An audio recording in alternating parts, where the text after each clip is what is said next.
दोस्तों, आज की वीडियो में हम बात करने वाले हैं त्रिशिरा, अत्तिकाई आदि का वध। तो चलिए वीडियो को शुरू करते हैं। त्रिशिरा, अत्तिकाई आदि का वध।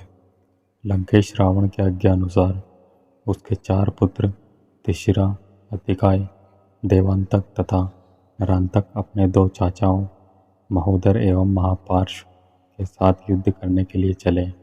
उनके पीछे हाथियों, घुड़सवारों, रथों एवं पैदल सेना की युद्धभूमि में उनका सामना करने के लिए वानरों की अपार सेना पत्थरों, शिलाओं तथा बड़े बड़े वृक्षों को लिए तैयार खड़ी थी। राक्षस सेना को देखते ही उन्होंने भयंकर गर्जना की और वे शत्रुओं पर टूट पड़ी।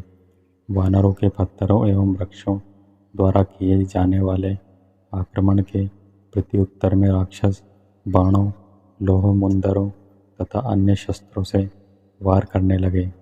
इस भयंकर युद्ध के परिणाम स्वरूप थोड़ी ही देर में संपूर्ण रणभूमि रक्त रंजित हो गई। राक्षस सेना नायकों ने इतनी भीषण मारकाट मचाई कि चारों ओर वानरों के हताहत शरीर दिखाई देने लगे। राक्षस सैनिकों की भी ऐसी ही दशा थी। उनके घायल शरीर वानरों के शरीरों के साथ मिलकर एक बीभत्स दृश्य उत्पन्न कर रहे थे। जिनके अस्त्र शस्त्र समाप्त हो जाते थे या नष्ट हो जाते थे, वे परस्पर भिड़कर लात घूंसों का प्रयोग करने लगते थे। राक्षस वानरों की पूंछ पकड़कर उन्हीं से अन्य वानरों को मारते थे, तो वानर राक्षसों की टांगें पकड़कर उन्हें घुमाते हुए अन्य राक्षसों पर वार करते थे। उस समय दोनों दल के पराक्रमी सैनिक निर्भय होकर शत्रुओं का विनाश करने में जुटे हुए थे। जब वानर सेना नायकों ने राक्षसों को भारी संख्या में मार डाला तो रावण के पुत्र नरांतक ने क्रोध में भरकर अपने रणकौशल का प्रदर्शन करते हुए थोड़ी ही देर में सहस्त्रों वानरों को मार गिराया। इससे वानर सेना में हाहाकार मच गया। यह हाहाकार सुन अंगद ने क्रोधित होकर नरांतक को ललकारा। अंगद की ललकार सुनकर नरांतक ने गरजते हुए उसके वक्ष पर प्रास का वार किया, किंतु अंगद ने फुर्ती से प्रास को तोड़कर नरांतक के रथ पर ऐसी लात जमाई कि उसका रथ पृथ्वी पर लुढ़क गया और उसके चारों ओर घोड़े गिरकर मर गए। नरांतक रथ से कूद पड़ा और अंगद के सिर पर घूंसे ही घूंसे बरसाने लगा। तब अंगद ने भी बड़े जोर से उसकी छाती में घूंसा मारा, जिससे कांप उसकी आंखें की पुतलियां फिर गई।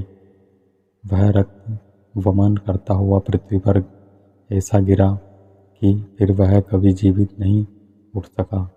नरांतक के मरते ही वानर सेना ने हर्षनाद किया।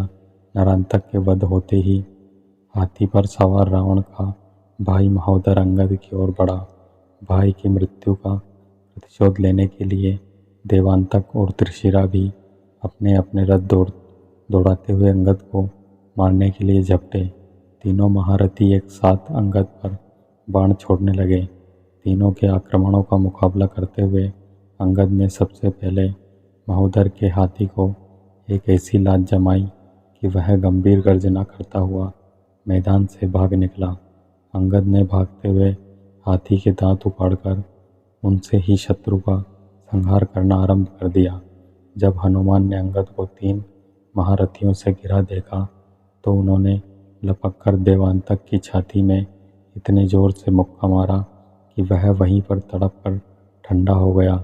अपनी आंखों के सामने देवांतक को इस प्रकार मरते देख त्रिशिरा और महोदर के नेत्रों से ज्वाला फूटने लगी। उन दोनों ने भयंकर बाणों की मार से अंगद, हनुमान सहित अनेक सेना नायकों को व्याकुल कर दिया। नील ने अपने वीरों को इस प्रकार घायल होते देख खिलखिलाकर एक बहुत भारी शिलाखंड उखाड़ा और फिर उसे महोदर के सिर पर दे मारा। उसके नीचे महोदर पिसकर मर गया। इसके मरने पर त्रिशिरा ने वानर सेना पर एक साथ अनेक बाण छोड़े, किंतु इस समय वानर सेना का साहस बढ़ा हुआ था और नरांतक, देवांतक तथा महोदय जैसे सेनापतियों के मारे जाने के कारण राक्षस सेना के पैर उखड़ने लगे थे। अवसर पाकर हनुमान ने कूदकर त्रिशिरा का सिर धड़ से अलग कर दिया। इस प्रकार 4 महारथियों के मारे जाने पर महापार्श ने क्रोध से उन्मत्त होकर लोहे की भारी गदा से वानरों पर वार करना आरंभ कर दिया। देखते ही देखते 20 वानर उसकी क्रोधाग्नि में जलकर स्वाहा हो गए। उस समय उनकी रक्तरंजित गदा प्रलयंकर अग्नि की भांति वानरों को अपना ग्रास बना रही थी। इस पर ऋषभ नामक तेजस्वी वानर योद्धा ने क्रुद्ध होकर महापार्श्व को बड़ी जोर से लात मारी। उस आघात को न सहन कर सकने के कारण महापार्श्व पृथ्वी पर गिर पड़ा। उसके गिरते ही वानर सेना ने चारों ओर से उसे घेर कर उसका शरीर नखों और दांतों से फाड़ डाला, जिससे वह तड़प तड़प कर मर गया। इन 5 महारथियों की मृत्यु से सेनापति अतिकाय को बड़ा क्रोध और क्षोभ हुआ। वह अपना विशाल रथ लेकर वानर सेना में घुस आया। उसे अपने बल पर बड़ा गर्व था, क्योंकि वह अनेक बार देवताओं और दानवों को लोहे के चने चबवा चुका था। उसके भयंकर संहार से त्रस्त वानर सैनिक त्राही त्राही करते हुए श्री रामचंद्र जी के पास पहुँचे। उसके विराट रूप और अद्भुत रणकौशल को देखकर उन्होंने विभीषण से पूछा, हे विभीषण, यह पर्वताकार अद्भुत वीर सेनानी कौन है जो वानर सेना का प्रलयंकर विनाश कर रहा है? विभीषण ने बताया, यह रावण का पुत्र अतिकाय है। मंदोदरी इसकी माता है। साहस और पराक्रम में यह रावण से किसी भी प्रकार कम नहीं है। इसने अपनी तपस्या के बल पर दिव्य कवच तथा रथ प्राप्त किए हैं। सहस्त्रों बार इसने देवताओं और दानवों को परास्त किया है। इसलिए आप इसे मारने का शीघ्र ही उपाय करें, अन्यथा यह हमारी संपूर्ण सेना का विनाश कर देगा। इतने में वानर सेना में अभूतपूर्व मारकाट मचाता हुआ अतिकाय रामचंद्र जी के पास अपना रथ दौड़ाता हुआ पहुंचा और उनसे क्रोध तथा गर्वपूर्वक बोला, हे तुच्छ मनुष्यों, तुम दोनों भाई मेरे हाथों से क्यों इन बेचारे वानरों का नाश करवाते हो? इन्हें मारने में ना तो मेरा पराक्रम है और ना मेरी कीर्ति ही है।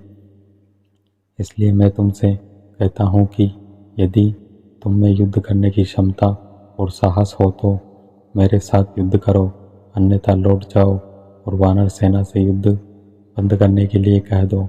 अतिकाय के दर्प भरे इन वचनों को सुनकर लक्ष्मण बोले, अरे राक्षस, तू बढ़ चढ़कर जितनी बातें कर रहा है ना, उतना वीर तो तू दिखाई नहीं देता। तेरा सिर तेरे धड़ से मैं उसी प्रकार अलग कर दूंगा जिस प्रकार आंधी पके हुए ताड़ के फल को गिरा देती है। संभाल अपने अस्त्र शस्त्र और देख, मेरे बाण तेरे पक्ष का कैसे रक्तपान करते हैं। लक्ष्मण के ये कठोर वचन सुनकर अतिकाय ने क्रुद्ध होकर एक जलता हुआ बाण उन पर छोड़ा। लक्ष्मण ने उस सर्पाकार बाण को अपने अर्धचंद्राकार बाण से काटकर दूसरा अग्नि बाण उसके मस्तक को लक्ष्य करके छोड़ा, जो सीधा उसके मस्तक में घुस गया, जिससे रक्त का फुहारा छूट निकला। एक बार तो वह थर्रा गया, किंतु शीघ्र ही संभल कर वह फिर आक्रमण करने लगा। दोनों ही वीर अपनी अपनी रक्षा करते हुए अद्भुत रणकौशल का परिचय देने लगे। अतिकाय बार बार सिंह गर्जना करके लक्ष्मण को आकंतित करना चाहता था, किंतु इस गर्जना का उन पर उल्टा ही प्रभाव पड़ रहा था। जितना भी वह अधिक जोर से गरजता, उतने ही अधिक कौशल और स्फूर्ति से लक्ष्मण बाणों की वर्षा करते।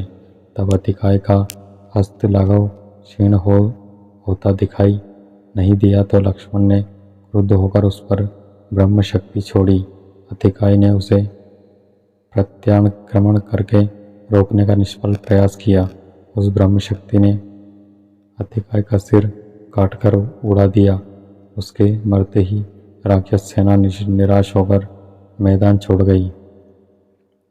तो दोस्तों, ये वीडियो थी संपूर्ण रामायण के युद्ध कांड भाग 14 त्रिशिरा अतिकाय आदि का वध। तो ये वीडियो आपको कैसी लगी कमेंट करके ज़रूर बताएं, और वीडियो अच्छी लगी हो तो वीडियो को लाइक शेयर और ऐसी और वीडियोस के लिए सब्सक्राइब करना ना भूलें हमारे यूट्यूब चैनल को।